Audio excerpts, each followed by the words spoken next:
नमस्कार किसान भाइयों, स्वागत है आपका हमारे YouTube चैनल में। आज हम बात करेंगे आलू की खेती के बारे में, जिसमें हम आपको आलू की वैज्ञानिक तरीके से की जाने वाली खेती की पूरी जानकारी देंगे। इस वीडियो को देखने के बाद आपको अन्य कोई वीडियो देखने की जरूरत नहीं पड़ेगी। वीडियो थोड़ा लंबा जरूर है, लेकिन फुल डिटेल से पूरी जानकारी से है, तो वीडियो को पूरा देखिएगा, स्किप मत करिएगा ताकि कोई भी जानकारी आपकी ना छूटे।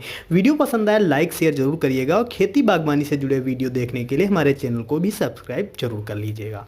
आलू की फसल सब्जियों की मुख्य फसल मानी जाती है, जिसकी मांग पूरे वर्ष रहती है। आलू ठंडी जलवायु वाली फसल है, जिसकी खेती के लिए 18 से 20 डिग्री सेल्सियस तापमान उपयुक्त माना जाता है।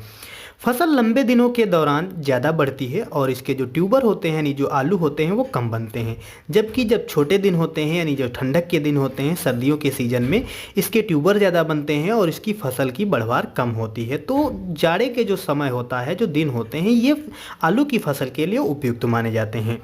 आलू की जो कुछ अच्छी वैरायटियां हैं उनके बारे में भी आपको बता देते हैं, जिसमें है कुफरी बहार, कुफरी चंद्रमुखी, कुफरी अशोका, कुफरी सूर्या, कुफरी ज्योति, कुफरी बादशाह, कुफरी सतलुज, कुफरी लालिमा, कुफरी अरुण, कुफरी आनंद और कुफरी सदाबहार। ये आलू की कुछ अच्छी किस्में हैं जिनका आप चयन करके अच्छा उत्पादन ले सकते हैं। इसके अलावा कुछ ऐसी वैरायटियां होती हैं जिनके प्रोडक्ट बनते हैं, जैसे चिप्स इत्यादि, उनके बारे में भी आपको बता देते हैं, जिसमें है कुफरी चिप्सोना 1, कुफरी चिप्सोना 2, कुफरी चिप्सोना 3, कुफरी फाइसोना और कुफरी सूर्या। ये जो किस्में हैं आलू से बनने वाले प्रोडक्ट चिप्स इत्यादि के लिए उगाई जाती हैं।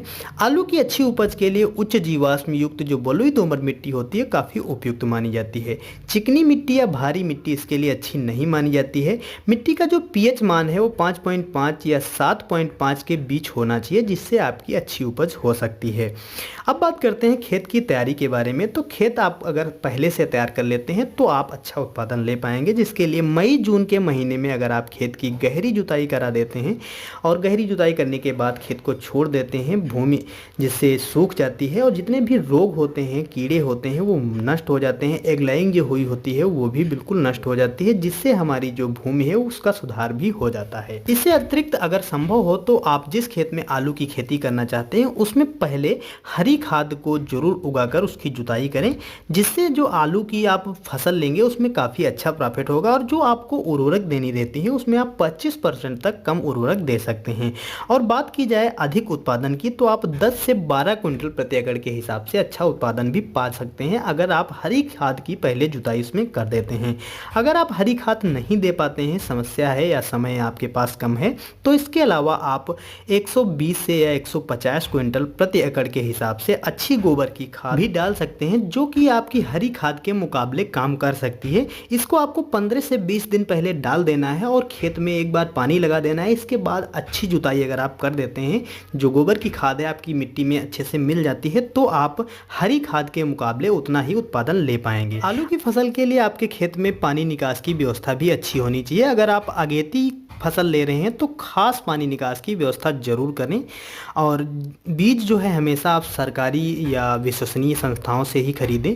बीज का जो भार है वो 25 से 30 ग्राम प्रति आलू के हिसाब से होना चाहिए और आलू को आप काट कर ना बोएं। प्रत्येक आलू जो है 3 से 4 आंख का भी होना चाहिए और स्वस्थ बिल्कुल आलू होना चाहिए, दाग रहित होना चाहिए। बीज को हमेशा 3 से 4 वर्ष बाद जरूर बदल दें।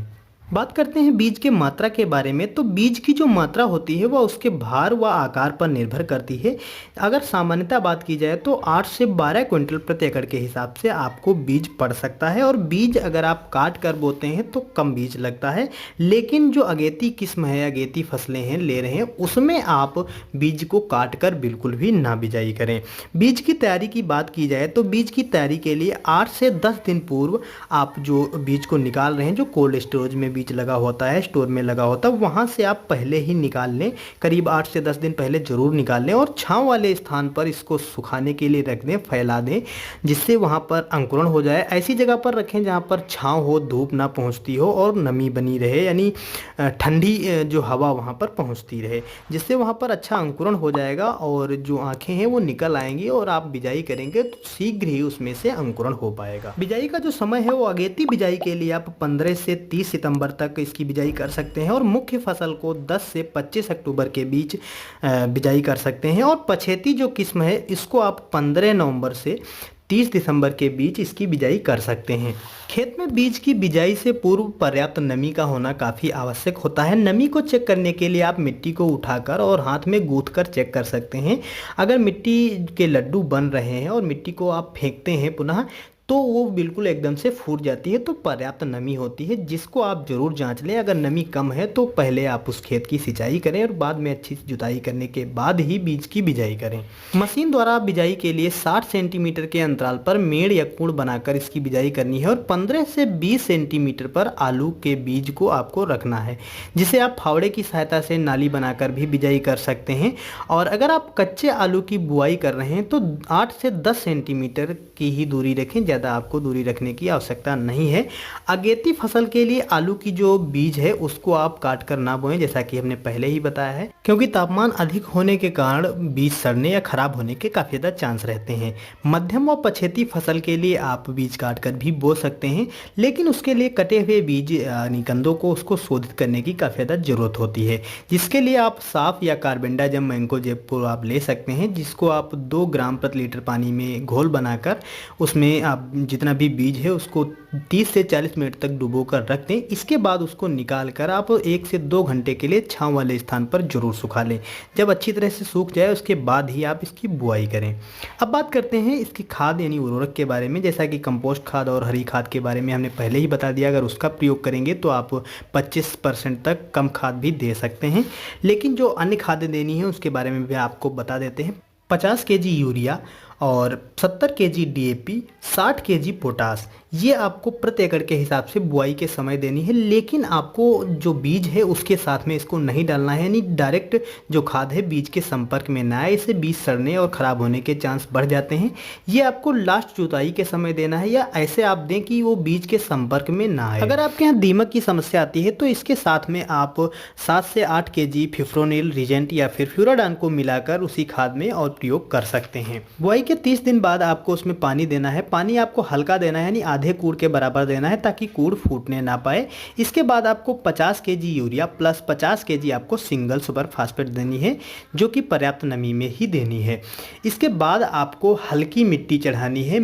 पहली मिट्टी जब आप चढ़ाने वाले हों तभी आपको जो यूरिया और सिंगल सुपर फास्फेट का 50-50 केजी प्रति एकड़ के हिसाब से जो कॉम्बिनेशन है इसको मिलाकर प्रयोग करना है, जिससे आपकी फसल में कंदों का विकास तेजी से होगा। जो छोटे छोटे ट्यूबर बनते हैं उनकी संख्या भी काफ़ी अच्छी होगी, क्योंकि सिंगल सुपर फास्फेट कंदों के विकास के लिए काफ़ी अच्छी होती है। अगर आपकी बुआई के समय नमी कम रही है, बीजों का अंकुरण अच्छे से नहीं हो रहा है, तो आप 10 से 12 दिन के बाद सिंचाई पहली कर सकते हैं। और एक चीज़ आपको काफ़ी ज़्यादा ध्यान देनी है, जब आपकी फसल 25 से 75 दिन के बीच में हो, यानी जब कंद आपकी फसल में बन रहे हों, उस समय आपको अपने खेत में नमी का बनाए रखना काफ़ी ज़्यादा जरूरी होता है, क्योंकि इस समय कंदों का विकास हो रहा होता है। तो आपको ध्यान रखना है 25 से 75 दिन के बीच आप अपनी फसल में पर्याप्त नमी को बनाए रखें। जब आपकी फसल 30% पक चुकी हो तब आपको सिंचाई रोक देनी है, यानी खुदाई से पहले जब आपकी फसल 30% तक पकी हो तब आपको बिल्कुल भी सिंचाई करनी बंद कर देनी है। इसके बाद ही आपको अपनी फसल की खुदाई करनी है। अब बात कर लेते हैं खरपतवार नियंत्रण के लिए। इसके लिए आप पेंडीमेथ्रिन जो 30 EC वाली आती है इसको आप प्रयोग कर सकते हैं। 1 लीटर दवा को लेकर के आप 200 लीटर पानी में घोल बनाकर इसका स्प्रे आप कर सकते हैं। बुआई के तुरंत बाद या दूसरे या तीसरे दिन इसका प्रयोग आप कर सकते हैं। बुआई के बाद जब आपकी फसल 10 से 15 सेंटीमीटर की हो जाए, यानी 25 से 30 दिन के भीतर हो, तब आप अपनी फसल में मिट्टी जरूर चढ़ाएं और निराई करते रहें। लास्ट यूरिया आपको 60 से 70 दिन की जब आपकी फसल हो जाए तब एक बार फिर प्रयोग करनी है, जिसमें आपको 45 से 50 केजी यूरिया का प्रयोग करना है। लास्ट में बात कर लेते हैं खुदाई के बारे में। तो अगेती किस्म अगर आप लगाए हुए हैं तो 65 से 70 दिन के बाद आपकी खुदाई करनी है। मुख्य फसल 90 से 100 दिन के बाद ही आप खुदाई करें। पछेती जो किस्म है उसको आप 110 से 120 दिन के बाद ही खुदाई करें। खुदाई के बाद रोग ग्रसित और खराब आलूओं की छटाई करें। इसके बाद आप 10 से 15 दिन के लिए इसके छिलके को सुखाने के लिए छांव वाले स्थान पर फैला दें। तो इस तरह से किसान दोस्तों आप आलू की सफल खेती कर सकते हैं। अगर आपकी कोई जानकारी या सुझाव है तो आप हमें कमेंट जरूर करें। वीडियो पसंद आया हो लाइक शेयर करें, चैनल पर नए हैं तो सब्सक्राइब करें। धन्यवाद।